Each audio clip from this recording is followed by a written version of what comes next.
I recently just recorded my introduction video, and I decided to drop episode 1. We are already here, so let's drop episode 1. Welcome in, you guys, to Lotus Bloom Podcast. I am your girl Lola B, and today we'll be speaking on a very touching subject, which is my SA story. I really was contemplating so hard about what I wanted this first episode to be about. But because this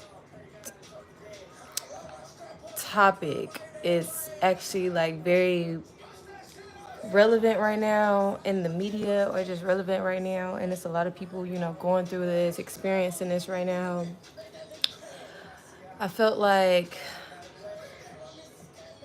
the wisdom or words of inspiration that I have to share pertaining to my story could actually help someone later on down the line. But for starters, I actually battled a lot with it as a kid, as a teenager, even as an adult. There was a long time, like, I really couldn't speak on it. You know what I'm saying? I really couldn't talk about it. And it was just off the strength of I didn't think nobody would believe me, or I didn't think nobody would hear me out. You know what I'm saying? So I kept a lot of things to myself. You know what I'm saying? I kept a lot of things in, but I had to battle on the outsides of being judged or being looked at a certain type of way because I was hypersexual, or what they consider for us melanin girls to be fast in the ass. You feel me? And it really wasn't that I was fast in the ass. It really just was like, it really was just like I was dealing with the feelings, the emotions, the curiosity. It was so much that I was dealing with just throughout the traumatic experiences that I dealt with. So like my first experience, I would have to say I would have to be about like maybe like 5 or 6 years old. And it was one of my actual cousins. And I can still have flashbacks to this day. And there's certain things that I just think about when it comes to that. Like, in a way, that is what I feel like that's where my by curiosity came from. Because I actually struggled with that a lot growing up, was my sexuality. And I feel like after that, it was just running into issues where a lot of people don't like to speak on this, but I'm going to speak on it because a lot of people don't like speaking on it. Or a lot of people, I don't see a lot of people speaking about it. But as a kid, I had older cousins, or maybe cousins that were around my age, that would consider or or or want to play something that people consider called house. And they would take house to a whole nother level. You know what I'm saying? So it was just like, there were times that I had cousins like actually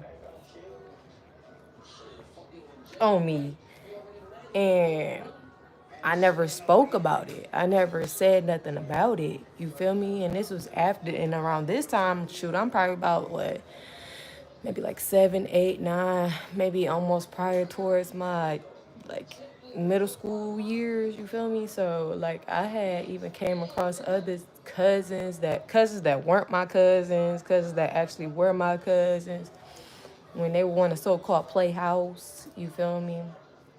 So I just felt like I was battling not only looking for love, but it was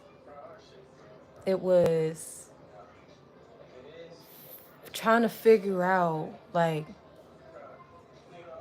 the feeling. And at that point I didn't understand, like as a kid I didn't understand like what it was that I was feeling, or I really didn't understand what was going on. You feel me? But I knew it just, how can I put it? Like, I just knew that it wasn't right, basically. I knew it wasn't right. So when I was 13, I had an incident where a cousin that wasn't my cousin actually tried to forcefully, now at this time, like, I never, now remind you, like, I never, I've had people, but I haven't actually been actually forcefully, you know. So someone actually tried to do that, but this was a cousin that wasn't my cousin, right? We just gonna call this cousin that wasn't my cousin, we gonna call him P, okay? So, you know, so my mama, P mama, and all the other adults that was there, they had left. You feel me? They had went out. You feel me? And P was the oldest person in the house. You feel me? And it was me, my little brother, and my little sister. My little sister was so young she couldn't really understand too much at her age. My brother, my little brother, he was old enough to understand stuff. So I was in the kitchen. I think I was getting ready to get me something to drink or make me something to eat or something like that. And P come in the kitchen. You feel me? P come in the kitchen and shit. Now, P kept trying to say like little stuff hinting off what the heck he was talking about. But I was telling P like, no, you feel me? Like, I don't want to do that. I don't want to do that. So now, this is the first time I've actually had the experience of where somebody actually trying to force themselves, like forcefully force themselves on me. And I know what the fuck is really going on now because I'm older and I understand. So, you know, luckily, in the midst of me fighting with him, he's trying to force my pants down. So in the midst of me like tussling with him in the kitchen, my little brother walk in and he see it. And when he see it, he was like, oh, I'm telling. I was like, oh, thank you, God. Like I was praying to God, you feel me? I hurried up, pulled my pants up, and I ran. And I just ran with my brother and them, and I was sitting with my brother and them. So when my mama came back, I had said something to my mama about it. And P was denying it, you feel me? P was denying it and whatever. He was like, no, I ain't do that, woo, woo, woo. And then P mama was like, oh, your daughter lying, she fast in the ass. You can't believe nothing she say. Your little daughter just so grown, and woo, woo, woo, woo, woo. Whole time, P actually did what the hell I'm telling my mama and them that he did, right? So, my brother fuck around and tell my mama like, Ma, she not lying. I seen it. I'm the reason I stopped it. Like, I'm the reason it stopped because I came in the kitchen. I seen it. You feel me? And even then, like, people still kept talking about like, oh, she a liar. You feel me? She fast in the ass. Woo, woo. We don't want your daughter coming around here. Woo, woo, woo, woo, woo. Now, remind you, prior to that, I'm not even gonna lie. Prior to that, I was in what grade was I in at this time? I was about 8th grade. I was in 8th grade at this time. I was getting ready to go into high school. And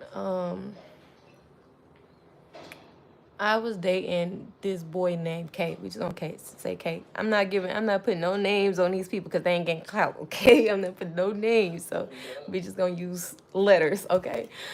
So, in this case, I'm kind of nervous talking about this, so just bear with me, y'all. So, I was dating this boy named Kay, 8th grade, you know, little kitty little stuff, right?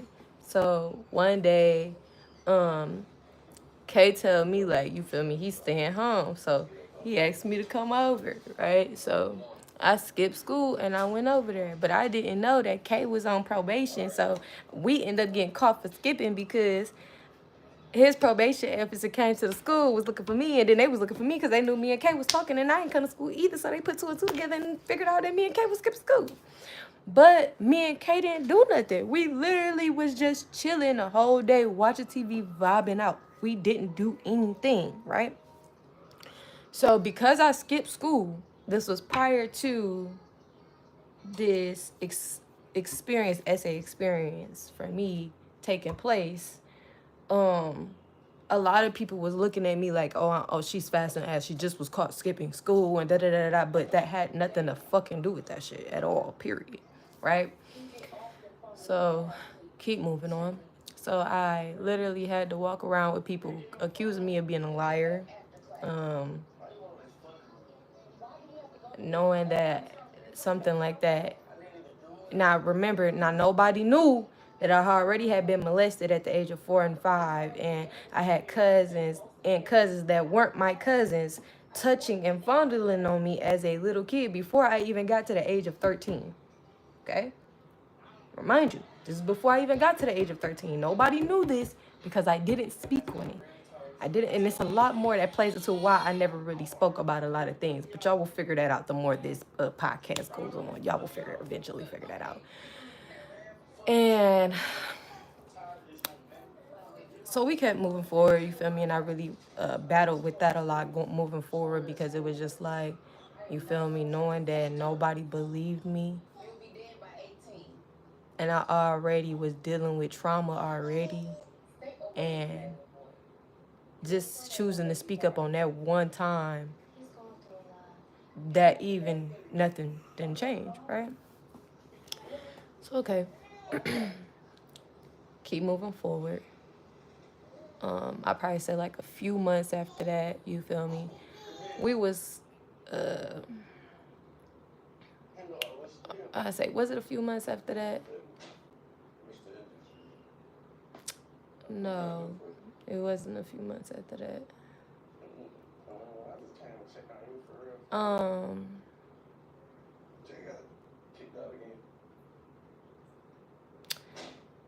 Was it a few months after that? I think it was either a few months or a year after that, right? My mama and everybody, they was outside kicking and cooling, right? So one of my mama's, one of my mama's boyfriend at the time, he had a homie or a friend that stayed up the street. And me and my sister, we used to hang with these girls that was on the block, you feel me? And in the midst of us hanging with these girls on the block, I guess those girls used to be out doing a lot of fast ass shit, you feel me? So one night they out, you know what I'm saying, my mama, her boyfriend, and the boyfriend friend was out drinking, and then me and my sister, my brothers and us, we was playing. So the homie was like, I'm finna run to the store. So us being kids, we like, shoot, you finna run to the store, can we ride with you? We gonna get us some snacks, right? So my sister sitting in the front, and it was a couple other dudes sitting in the, I mean, it was not a couple other dudes, but it was my sister in the front, me and my brother in the back. And long story short with that situation, the dude was trying to come on to me and my sister and to get us to do certain things. And remind you, this dude was in his 30s, and we literally, like, my sister was probably like 2-3 years up under me, and at the time I think I was like 13, 14. So he's trying to come on to us talking about, oh, you know what I'm saying, the girls that y'all were hanging with, they're known for, you know what I'm saying, moving like this or doing these type of things and stuff like that in the neighborhood. So he figured we were just like them. No, that wasn't the case. But just having that experience right there was just another trigger for me. You feel me? Nothing really took place, but it was a trigger for me. So I've been literally battling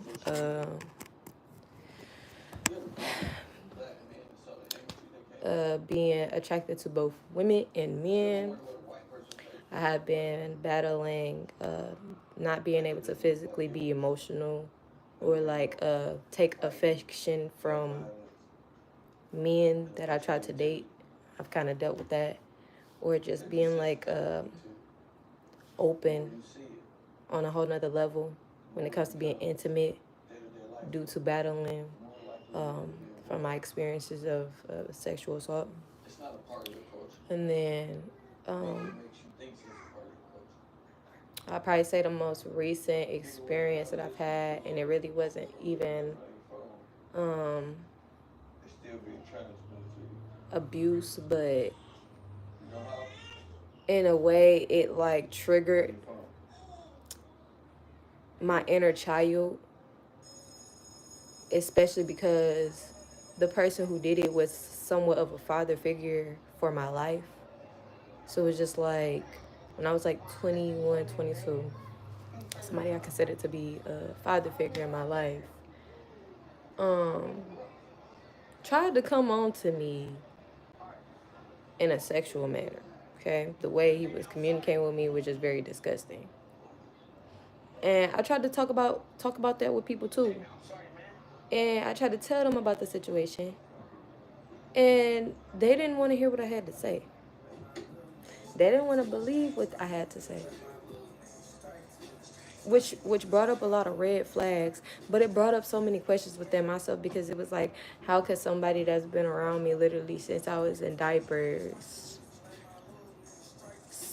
all of a sudden have these thoughts about me, or these disgusting viewpoints of me, and I'm supposed to be your child, or you look at me as your child. Like, it rubbed me so wrong, because it was like, you could have been, when you was changing my diapers, or I was with you, like, you not gonna tell me you waited till I got the age of 21 to want to come off towards me in a lustful way, or you didn't wait till I got 21 to want to send me a picture of your thing. Like, that is so trifling to me, knowing that you were supposed to be like a father or a father figure to me. Like, so knowing that I've been battling with my SA experiences all my life,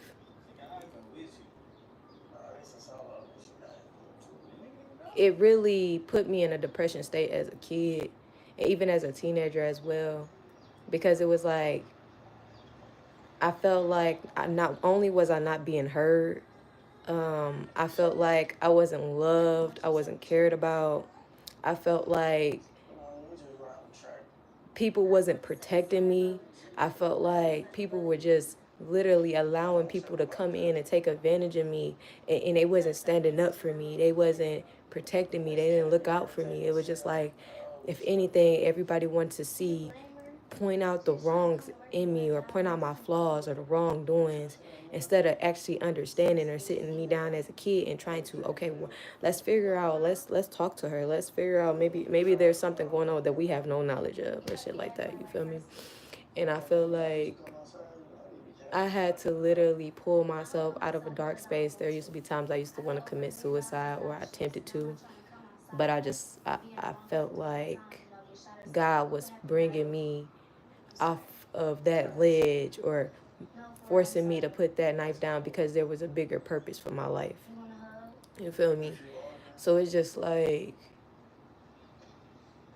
a lot of people don't know about it because I don't speak on it, and I recently just started speaking on it. I recently found out that when I brought it up to one of my parent figures, that they actually kind of got a little nudge about something that happened when I was a toddler, and actually took it into their hands to actually, you know what I'm saying, take actions. You feel me? But I also realized, after talking with family and stuff like that, how, you know what I'm saying, it's kind of like a generational curse in a way, because a lot of family members I know, even my own mother, have dealt with certain situations. So in a way, it's kind of like a cycle. Not trying to say, but in a way, it is. And it's just like, throughout this time, hold on, y'all, my daughter.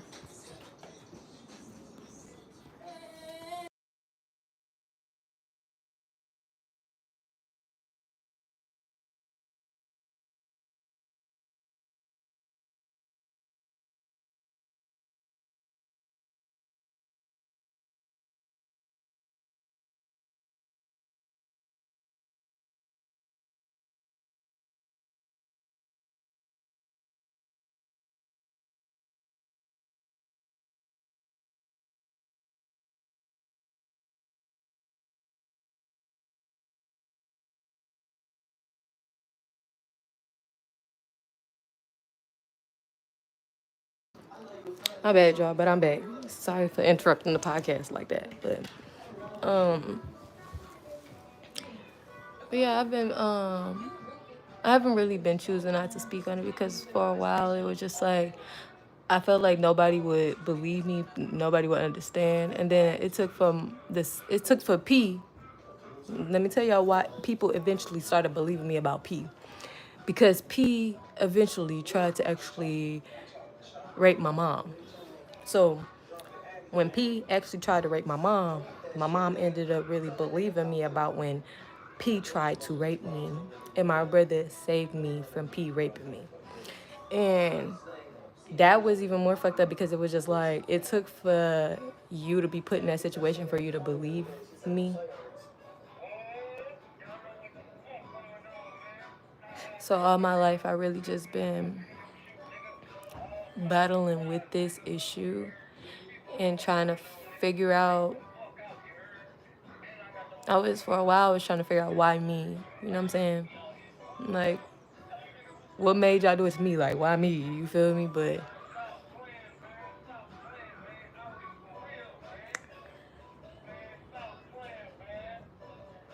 it took for me to literally start loving on myself. For me to, like, really understand myself, or to really let go of the situation, or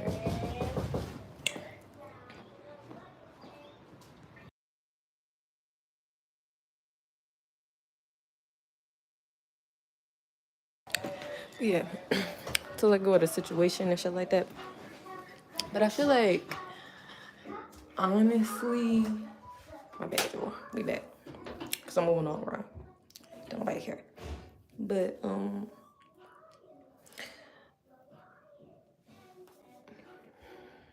I know a lot of people, some people, it's actually hard for them to pull themselves out or actually face the traumatic sides of SA. Because when you have to face those sides, you actually have to, in a way, relive the situation all over again. And some people don't heal from it. Some people don't come back from it. Like, how can I put it? Like, for example, some people have been traumatized so bad to the point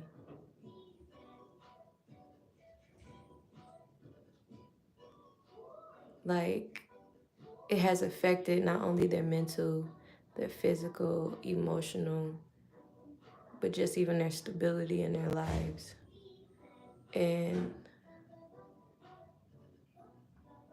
a lot of people won't face certain traumatic experiences. And for me, it was hard to face my traumatic experiences.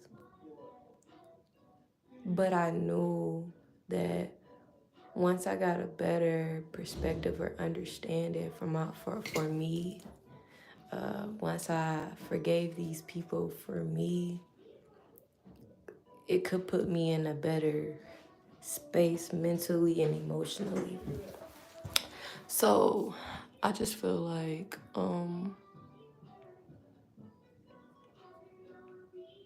now that I'm a mother and I have a daughter myself, it's like I became so overprotective over her because I know what I've had to heal from. And I don't want her to have to experience that. But yeah, y'all, that's my story. Catch me in episode 2.